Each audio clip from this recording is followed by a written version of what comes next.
ทอดปัจจัยเช็ดว่าสามเณรหน้าไฟขอนิมนต์สา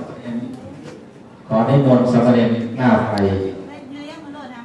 แล้วก็ใครขออนุญาตนิมนต์พระพี่เลี้ยงหนึ่งรูปครับ